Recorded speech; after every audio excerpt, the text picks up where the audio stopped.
Tout à l'heure dire pourquoi vous veniez et qu'est-ce que représentait François Mitterrand pour vous. Est-ce que vous voulez dire quelques mots?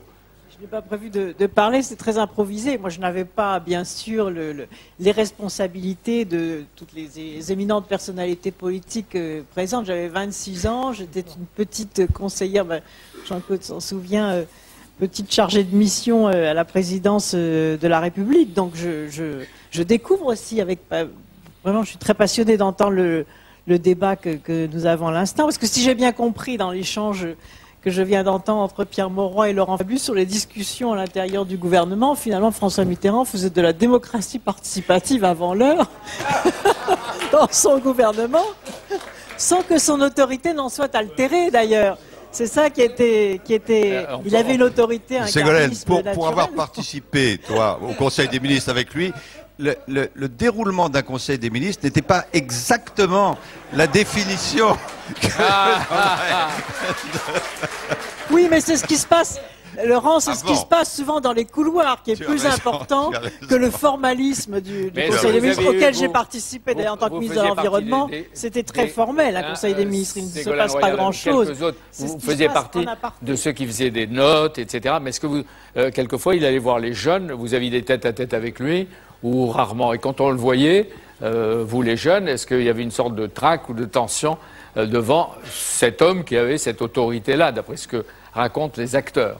Et François Mitterrand, c'est connu, faisait très peu de réunions avec ses collaborateurs à la présidence de la République. Donc on essayait d'être le plus utile possible dans le cadre d'une équipe collective qui était par ailleurs très amicale. Jean-Louis Bianco à l'époque qui était secrétaire général de l'Élysée. Ensuite il y a eu Hubert Védrine. Et donc c'est vrai qu'il y avait une animation d'équipe, mais on avait peu de contact avec François Mitterrand. J'en ai eu une fois lorsqu'il a fallu préparer une rentrée dans l'éducation nationale qui était extrêmement tendue, et je m'occupais donc de l'éducation nationale au secrétariat général de la présidence de la République, et François Mitterrand m'avait convoqué à ce moment-là et m'avait dit: apportez-moi une carte de France avec tous les points où il va y avoir des difficultés à la rentrée scolaire. Et nous avions regardé ensemble cette carte de France, donc ça m'a beaucoup marqué. Je me souviens très bien de cette scène dans son bureau. Et il mettait des doigts comme ça, comme, évidemment, il connaissait parfaitement tous les chefs-lieux de canton du pays. Il disait là, il faut y aller. Donc j'avais fait la tournée des rectorats du pays à sa demande pour... essayer de calmer les choses à la rentrée scolaire. Vous étiez ministre de l'Environnement, si je me souviens, dans le dernier Conseil des ministres. Qui d'entre vous a été au dernier Conseil des ministres? Vous et Hubert ne devait pas être très loin, Hubert Védrine, lors du dernier Conseil des ministres de François Mitterrand, le dernier après le deuxième septennat. Vous vous en souvenez? Bien sûr, c'était un moment...